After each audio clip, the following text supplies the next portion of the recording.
कहानी की शुरुआत में हमें एक छोटा सा गांव दिखाया जाता है जहां कुछ बच्चे घास की एक बॉल बना रहे होते हैं। बाद में वह सब खेतों में खेलने के लिए निकलते हैं, लेकिन जाने से पहले अब्दी के पिता उसे समझाते हैं कि अंधेरा होने से पहले घर वापस आ जाना। सभी बच्चे उनकी बात मानकर खेलने चले जाते हैं। कई घंटों तक सब खेलते रहते हैं। जैसे ही शाम होने लगती है, बाकी बच्चे अपने अपने घर लौट जाते हैं, लेकिन अब्दी और उसका दोस्त अभी भी खेलना चाहते थे। तभी खेलते खेलते उनकी गेंद खेतों के अंदर कहीं चली जाती है। अब्दी देखता है कि अंधेर होने लगा है, इसलिए अब्दी अपने दोस्त से कहता है कि अब घर चलते हैं। लेकिन उसका दोस्त गेंद वापस लाने की जिद करता है, इसलिए अब्दी और उसका दोस्त गेंद लाने के लिए खेत के अंदर चले जाते हैं। लेकिन उनको गेंद कहीं पर भी दिखाई नहीं देती, क्योंकि अंधेरा बहुत ज्यादा हो गया था और खेत में घास बहुत लंबी थी। थोड़ा आगे बढ़ने पर उसे अपनी गेंद एक लड़की के हाथ में दिखाई देती है। उस लड़की का चेहरा बेहद डरावना था, मानो वह कोई इंसान नहीं बल्कि किसी बुरी ताकत का साया हो। फिर भी अब्दी का दोस्त बिना डरे उसके पीछे पीछे गेंद लेने चल पड़ता है। अब्दी उसे बार बार रोकता है, लेकिन वह उसकी एक भी बात नहीं सुनता।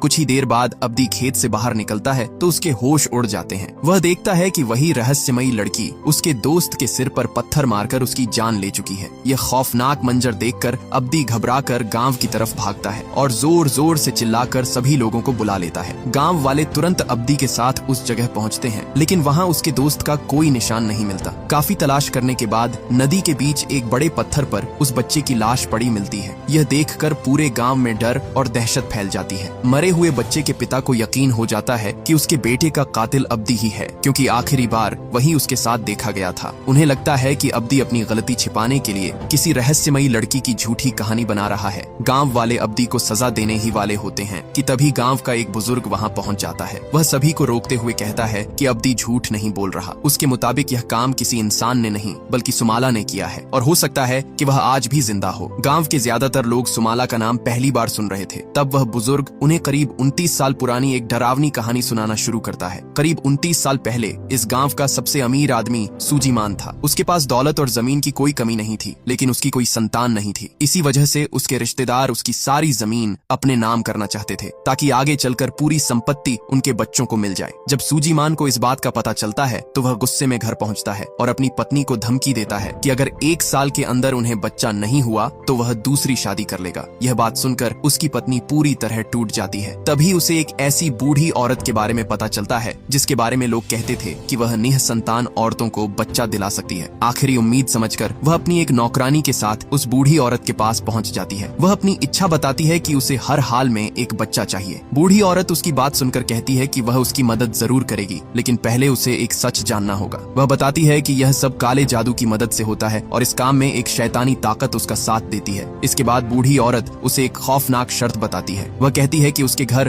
2 जुड़वा बेटियां पैदा होंगी। एक बेटी उसकी अपनी होगी, जबकि दूसरी शैतान की। एक बच्ची का दिल बिल्कुल साफ होगा, लेकिन दूसरी के अंदर बचपन से ही शैतानी ताकतें होंगी। सबसे जरूरी बात, शैतान की बेटी को कभी कोई नुकसान नहीं पहुंचाना, क्योंकि अगर ऐसा हुआ तो उसका पूरा परिवार बर्बाद हो जाएगा। उस समय सूजीमान की पत्नी के लिए सबसे बड़ी इच्छा सिर्फ माँ बनना थी, इसलिए वह बिना ज्यादा सोचे समझे बूढ़ी औरत की हर शर्त मान लेती है। इसके बाद बूढ़ी औरत एक खतरनाक तांत्रिक पूजा करती है। फिर वह एक कटोरे में खून के साथ कुछ रहस्यमयी चीजें मिलाकर वह मिश्रण सूजीमान की पत्नी को पीने के लिए दे देती है। आखिर में वह कहती है, आज से ठीक 2 महीने बाद तुम्हें खुशखबरी मिल जाएगी। समय बीता है और पूरे 2 महीने बाद पता चलता है कि बूढ़ी औरत की बात सच साबित हुई। सूजीमान की पत्नी सचमुच गर्भवती हो चुकी थी। यह खबर सुनकर सूजीमान पूरे गांव में मिठाइयां बंटवाने का आदेश देता है। उधर उसकी पत्नी को पहले से ही पता था कि उसके घर जुड़वा बेटियां जन्म लेंगी, इसलिए वह दोनों के नाम भी सोच चुकी थी। उसने एक बेटी का नाम सुमाला और दूसरी का नाम कुमाला रखने का फैसला किया। आखिरकार वह दिन भी आ जाता है जब दोनों बच्चियों का जन्म होने वाला था। पूरे घर में बेचैनी का माहौल था। जैसे ही पहली बच्ची पैदा होती है, वह बिल्कुल भी नहीं रोती। उसे देखकर दाई और बाकी लोग समझ जाते हैं कि बच्ची मृत पैदा हुई है, लेकिन कुछ ही पल बाद दूसरी बच्ची जन्म लेती है। उसे देखते ही कमरे में मौजूद सभी लोग सन्न रह जाते हैं। उस बच्ची का चेहरा सामान्य नहीं था। उसका चेहरा बुरी तरह बिगड़ा हुआ था और वह देखने में बेहद डरावनी लग रही थी।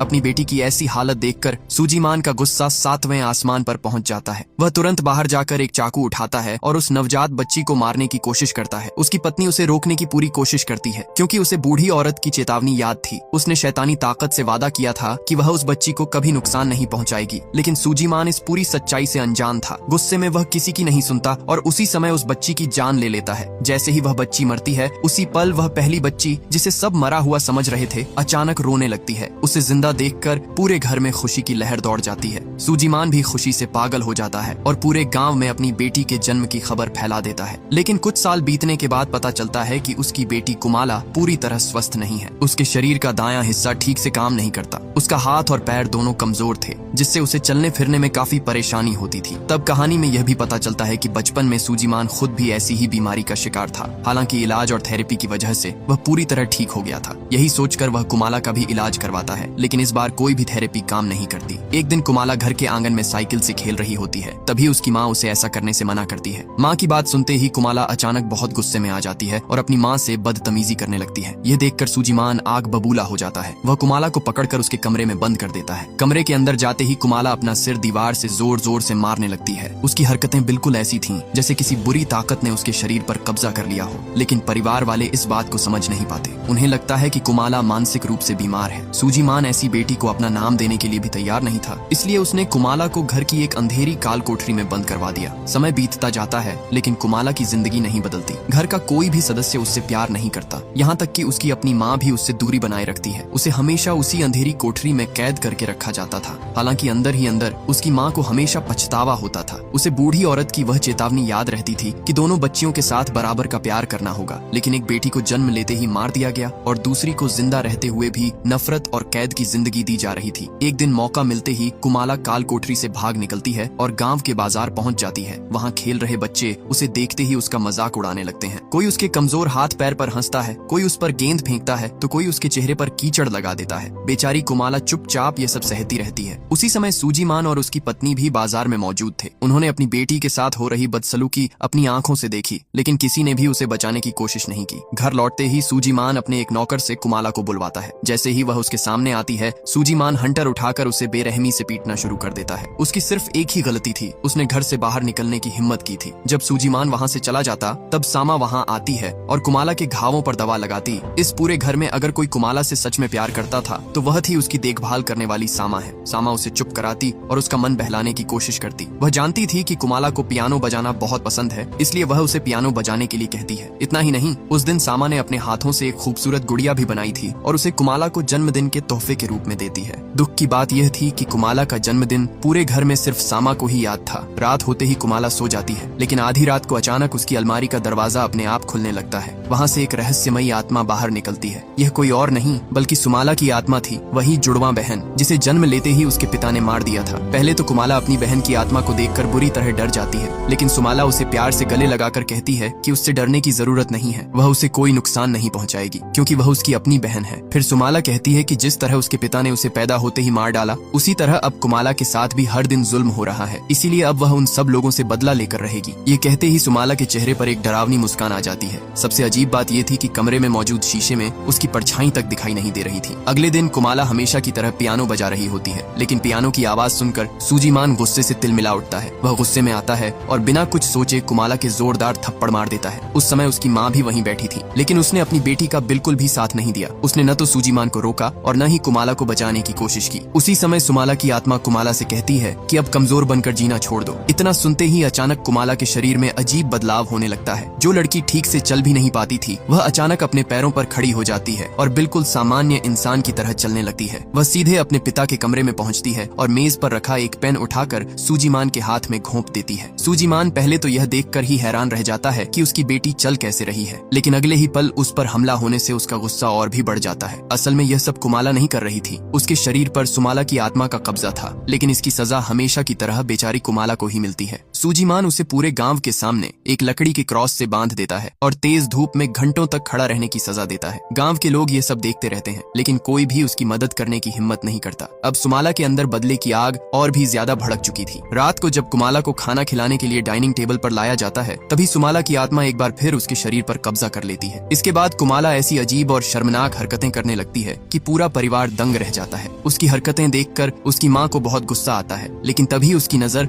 सामने लगे शीशे पर पड़ती है। शीशे में उसे साफ दिखाई देता है कि यह सब कुमाला नहीं बल्कि सुमाला की आत्मा उससे करवा रही है। यह देखकर उसकी माँ के पैरों तले जमीन खिसक जाती है। इसी बीच सामा किसी तरह कुमाला को वहाँ से बाहर ले जाने की कोशिश करती है, लेकिन अचानक कुमाला उसके हाथ से छूटकर भाग जाती है और खेतों में पहुंचकर कच्ची मुर्गियां खाने लगती हैं। कुछ देर बाद जब उसे होश आता है तो सामा हैरानी से पूछती है, कुमाला तुम ऐसा क्यों कर रही हो? तुम तो कभी ऐसी नहीं थी। रोते हुए कुमाला जवाब देती है कि यह सब वह अपनी मर्जी से नहीं कर रही। उसके शरीर को सुमाला की आत्मा अपने कब्जे में लेकर उससे यह सब करवाती है। यह सारी बातें उसकी माँ भी सुन लेती हैं। अब उसे पूरी तरह समझ आ जाता है कि उसने सालों पहले शैतानी ताकत से जो वादा किया था वह उसे तोड़ चुकी है और अब वही श्राप उसके पूरे परिवार पर टूटने वाला है। उसे लगता है कि अगर कोई इस मुसीबत से उन्हें बचा सकता है तो वह सिर्फ वही बूढ़ी औरत है जिसने यह काला जादू किया था। वह तुरंत नदी के किनारे पहुंचती है, लेकिन वहां नाव चलाने वाला आदमी उसे बताता है कि वह बूढ़ी औरत 1 महीने पहले ही मर चुकी है। अब उसकी आखिरी उम्मीद भी खत्म हो जाती है। डर के मारे वह सामा को सारी सच्चाई बता देती है। वह कबूल करती है कि माँ बनने के लिए उसने शैतानी ताकत से सौदा किया था और अब उसी सौदे का अंजाम पूरा परिवार भुगतने वाला है। समय बीतता रहता है, लेकिन सूजीमान का व्यवहार बिल्कुल नहीं बदलता। वह पहले की तरह कुमाला पर जुल्म करता रहता है। एक दिन सामा सूजीमान से हाथ जोड़कर कहती है कि अब कुमाला पर इतना अत्याचार करना बंद कर दीजिए, लेकिन सूजीमान उसकी एक भी बात नहीं सुनता। वह गुस्से में कहता है कि कुमाला दिन ब दिन और ज्यादा बिगड़ती जा रही है, इसलिए उसे सजा मिलना बिल्कुल जरूरी है। फिर भी सामा हार नहीं मानती। वह हमेशा की तरह कुमाला के पास जाती है, उसे हिम्मत देती है और समझाने की कोशिश करती है। सामा कहती है, तुम जैसी भी हो मेरे लिए हमेशा खास रहोगी, मैं हमेशा तुम्हारे साथ हूँ। ये शब्द सुनकर कुमाला की आंखें भर आती हैं। अब इस दुनिया में अगर उसे किसी पर भरोसा था तो वह सिर्फ सामा थी। दूसरी तरफ अपने माँ बाप के लिए उसके दिल में नफरत लगातार बढ़ती जा रही थी। अगले दिन वही शरारती बच्चे फिर से कुमाला को परेशान करने आ जाते हैं। इस बार वे दोस्ती का नाटक करके उसे बाहर बुलाते हैं। जैसे ही कुमाला उनके पास आती है वे उसका मजाक उड़ाने लगते हैं। कोई उसके चेहरे पर मिट्टी फेंकता है तो कोई गेंद मारकर हंसते हुए वहाँ से भाग जाता है। रात होते ही कुमाला की माँ को उस काल कोठरी से अजीब अजीब आवाजें सुनाई देने लगती हैं। वह डर कर वहाँ जाने लगती है, लेकिन सूजीमान उसे रोक देता है और कहता है कि यह सिर्फ उसका वहम है। लेकिन इस बार उसकी पत्नी का डर बिल्कुल सही था। दरअसल सुमाला की आत्मा एक बार फिर कुमाला के शरीर पर कब्जा कर चुकी थी। उसी की ताकत से कुमाला काल कोठरी से बाहर निकल आती है। उसके हाथ में एक तेज खंजर था और वह सीधे खेतों की तरफ बढ़ जाती है। पीछे पीछे सुमाला की आत्मा भी चल रही थी। सबसे पहले वह उस लड़के के पास पहुंचती है जिसने बाजार में उसका सबसे ज्यादा मजाक उड़ाया था। वह लड़का पहले तो कुमाला को अपने पैरों पर चलता देखकर ही डर जाता है, लेकिन जब उसकी नजर पीछे खड़ी सुमाला की डरावनी आत्मा पर पड़ती है तो उसके होश उड़ जाते हैं। वह भागने की कोशिश करता है, लेकिन इससे पहले कि वह बच पाता कुमाला पीछे से उसे पकड़ लेती है और खंजर उसके शरीर में घोंप देती है। कुछ ही पलों में उसकी मौत हो जाती है। इसके बाद कुमाला उन बाकी 2 बच्चों के पास पहुंचती है जो उसके साथ मिलकर हमेशा उसे तंग करते थे। पहले वह उन्हें बुरी तरह डराती है, फिर एक एक करके दोनों पर हमला कर देती है। कुछ ही देर में वे दोनों भी मारे जाते हैं। अगली सुबह जब तीनों बच्चे घर नहीं लौटे तो उनके माता पिता और पूरे गांव में हड़कंप मच जाता है। सभी लोग उन्हें हर जगह ढूंढते हैं, लेकिन उनका कोई पता नहीं चलता। आखिरकार गांव वाले तय करते हैं कि अगले दिन आसपास के गांवों में भी तलाश की जाएगी। साथ ही सभी बच्चों को सख्त हिदायत दी जाती है कि सूरज ढलने के बाद कोई भी बच्चा घर से बाहर नहीं निकलेगा। अब गांव के बाकी बच्चे अपने अपने घरों में डरे हुए बैठे थे।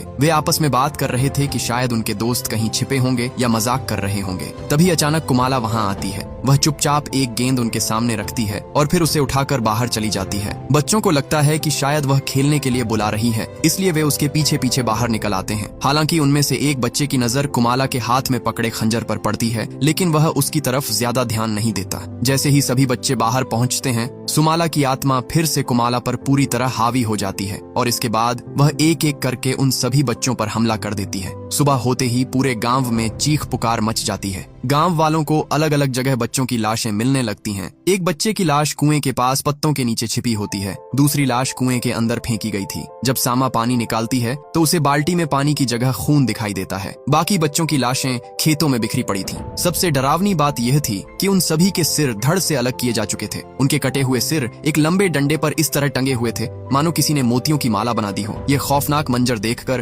पूरे गांव में दहशत फैल जाती है। कुछ देर बाद सूजीमान भी वहां पहुंचता है। तभी गांव वालों को घटना स्थल पर कुमाला की गुड़िया मिलती है। सभी लोगों को शक होने लगता है कि यह खून या तो कुमाला ने किया है या फिर उसके पिता सूजीमान ने। गुस्से में गांव वाले सीधे सूजीमान के घर पहुंच जाते हैं, लेकिन सूजीमान उनसे कहता है, अगर तुम मुझ पर इल्जाम लगा रहे हो तो कोई सबूत दिखाओ, और अगर मेरी बेटी पर शक कर रहे हो तो सोचो, जो लड़की ठीक से चल भी नहीं सकती वह इतना सब कैसे कर सकती है। हालांकि बाहर से वह खुद को शांत दिखा रहा था, लेकिन उसके मन में पहली बार एक अजीब सा शक पैदा हो चुका था। उसे याद आने लगता है कि कई बार कुमाला अचानक बिल्कुल सामान्य इंसान की तरह चलने लगती है और उसके बाद अजीब अजीब हरकतें भी करती है। अब उसके मन में सिर्फ एक ही सवाल घूम रहा था, अगर कुमाला हर रात काल कोठरी में बंद रहती है तो फिर वह बाहर निकलती कैसे है। इसी बात को सोचते हुए सूजीमान सीधे काल कोठरी में जाता है। वहाँ पहुंचकर वह देखता है कि दीवार में एक बड़ा सा सुराख बना हुआ है जिसे ऊपर से बोरियों से छिपाया गया था। यह देखकर उसे यकीन हो जाता है कि कुमाला रात के समय इसी रास्ते से बाहर निकलती रही है। अब उसके मन में शक और भी गहरा हो जाता है कि इन सभी हत्याओं के पीछे उसकी बेटी ही है। तभी पहली बार कुमाला की माँ हिम्मत जुटाकर सच बताती है। वह कहती है कि यह सब कुमाला नहीं बल्कि सुमाला की आत्मा कर रही है। इतना ही नहीं, वह यह भी बताती है कि उसने अपनी आंखों से सुमाला की आत्मा को देखा है। सूजीमान को उसकी बातों पर भरोसा नहीं होता, इसलिए वह खुद कुमाला के पास जाता है और उससे कहता है, अगर तुम मुझे सच सच बता दोगी तो मैं तुम्हें कोई नुकसान नहीं पहुंचाऊंगा। बस इतना बताओ कि इन सब के पीछे कौन है। रोते हुए कुमाला सारा सच बता देती है। वह कहती है कि यह सब सुमाला की आत्मा करवा रही है। उसने उसे रोकने की बहुत कोशिश की, लेकिन सुमाला किसी की बात नहीं मानती। कुमाला यह भी बताती है कि सुमाला ने उससे वादा किया है कि जिसने भी उसके साथ बुरा किया है वह उन सभी से एक एक करके बदला लेगी। ये सुनते ही सूजीमान के चेहरे का रंग उड़ जाता है। उसे याद आता है कि सबसे ज्यादा जुल्म तो उसने खुद अपनी बेटी पर किए हैं। अब उसे पहली बार अपनी जान का डर सताने लगता है। घबराकर वह अपने नौकर को आदेश देता है कि कुमाला को पहले से भी ज्यादा मजबूती से काल कोठरी में बंद कर दिया जाए ताकि वह किसी भी हालत में बाहर न निकल सके।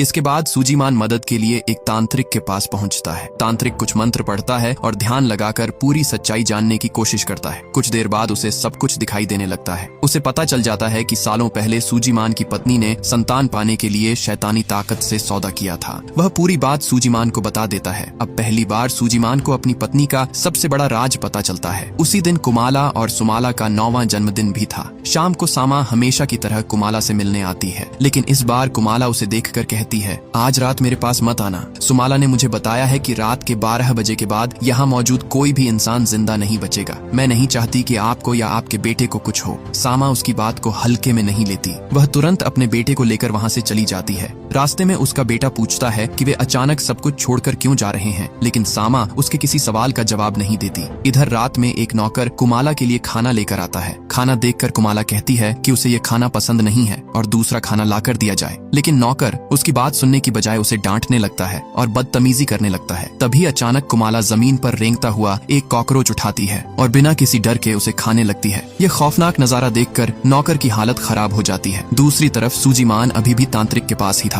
तभी अचानक तांत्रिक की आंखें पूरी सफेद हो जाती हैं और उसके चेहरे पर डर साफ दिखाई देने लगता है। वह घबरा कर कहता है, आज रात सुमाला की आत्मा पूरी तरह कुमाला के शरीर पर कब्जा कर लेगी। अगर उसे नहीं रोका गया तो यहाँ सब कुछ खत्म हो जाएगा। इसके बाद तांत्रिक सूजीमान को एक खास खंजर देता है। वह कहता है, पहले इस खंजर से उसकी ताकत कमजोर करना और फिर उसे मेरे पास ले आना, बाकी काम मैं संभाल लूंगा। फिर वह एक और डरावनी बात कहता है, अगर वह तुम्हारे काबू से बाहर हो जाए और उसे यहाँ लाना मुमकिन न हो तो बिना देर किए यही खंजर उसके दिल में घोंप देना, क्योंकि अगर शैतान की यह संतान जिंदा रही तो वह इंसानों का कत्ल करती रहेगी। उधर उसी रात सुमाला की मदद से कुमाला फिर से कालकोठरी से बाहर निकल आती है। सबसे पहले वह उसी नौकर के कमरे के बाहर पहुंचती है जिसने उसके साथ बदसलूकी की थी। वह दरवाजे के बाहर खड़े होकर रोने का नाटक करने लगती है। जैसे ही नौकर दरवाजा खोलकर उसे पकड़ने की कोशिश करता है, कुमाला अचानक उस पर हमला कर देती है। नौकर अपनी जान बचाने के लिए भागता है, लेकिन कुमाला उसका लगातार पीछा करती रहती है। भागते भागते वह आदमी अपने कमरे में घुस जाता है और दरवाजा बंद कर लेता है, लेकिन कुमाला इतनी ताकत से दरवाजे पर वार करती है कि पूरा दरवाजा टूट जाता है। अब नौकर के बचने का कोई रास्ता नहीं था।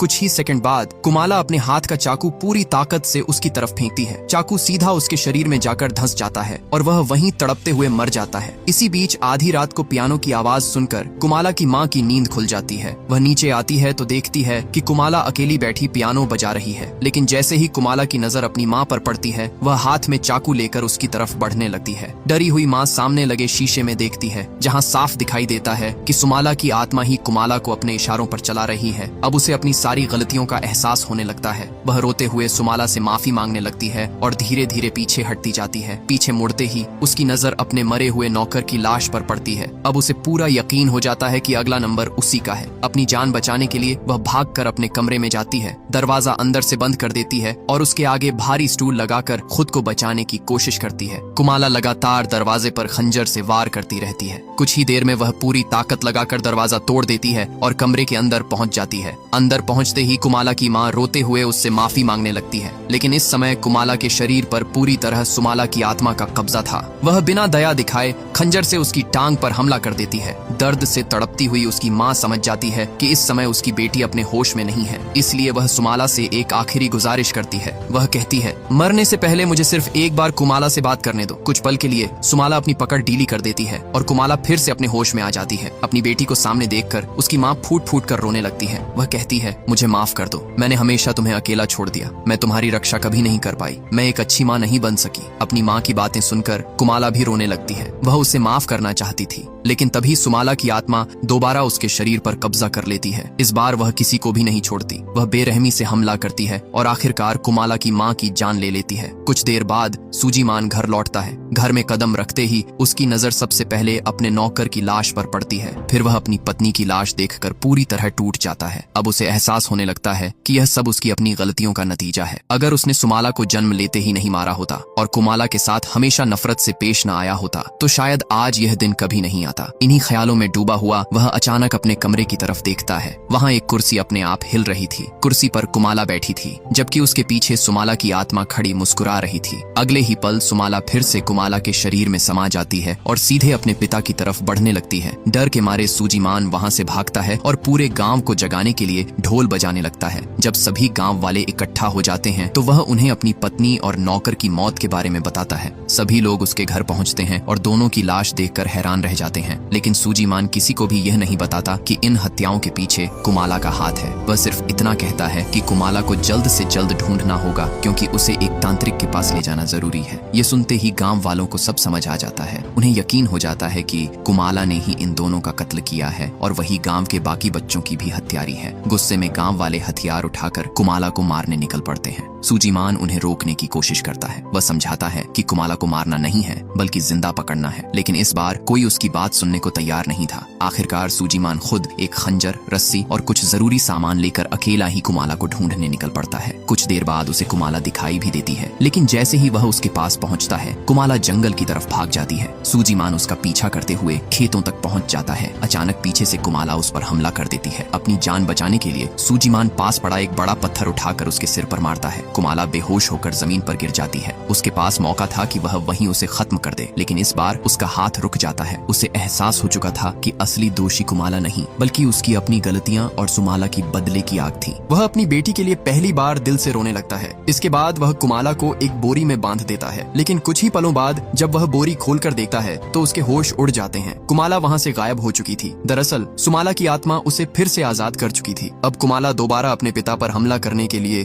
उसकी तरफ बढ़ती है। इस बार सूजीमान भी तैयार था। वह तांत्रिक वाला खंजर उठाकर सीधे कुमाला के दिल की तरफ वार कर देता है। वार लगते ही कुमाला जमीन पर गिर जाती है। कुछ पल के लिए ऐसा लगता है कि सब खत्म हो गया, लेकिन अगले ही पल वह जोर जोर से हंसने लगती है और फिर दोबारा उठकर खड़ी हो जाती है। यह देखकर सूजीमान पूरी तरह हैरान रह जाता है। तभी सुमाला उसके सामने सच बताती है। वह कहती है कि जब से उसने कुमाला के शरीर पर कब्जा किया है तब से उसके शरीर की बनावट बदल चुकी है। उसका दिल अब अपनी सामान्य जगह पर नहीं था। इसी वजह से खंजर सही जगह नहीं लगा और कुमाला की जान नहीं गई। अब सुमाला अपना आखिरी बदला पूरा करने का फैसला करती है। वह सूजीमान के हाथ से खंजर छीन लेती है और उसी से उस पर हमला कर देती है। कुछ ही पलों में सूजीमान बुरी तरह घायल होकर जमीन पर गिर जाता है। इसके बाद सुमाला उसे बिल्कुल भी नहीं बख्शती और उसकी मौत हो जाती है। अगली सुबह गांव वालों को सूजीमान की लाश उसी तरह एक लकड़ी के क्रॉस पर टंगी हुई मिलती है जैसे कभी उसने कुमाला को सजा दी थी। यहीं से कहानी फिर वर्तमान समय में लौट आती है। अब पता चलता है कि यह पूरी कहानी सुनाने वाला बुजुर्ग असल में सामा का बेटा था। उस रात सामा अपने बेटे को लेकर समय रहते गांव छोड़ गई थी, इसीलिए दोनों की जान बच गई। वह गांव वालों से कहता है कि अगर आज भी गांव के बच्चे रहस्यमय तरीके से गायब हो रहे हैं तो इसका मतलब सुमाला की आत्मा आज भी इस गांव में मौजूद है। वह सभी लोगों को सख्त चेतावनी देता है कि जब तक सुमाला का अंत नहीं हो जाता कोई भी अपने बच्चों को रात के समय घर से बाहर न निकलने दे।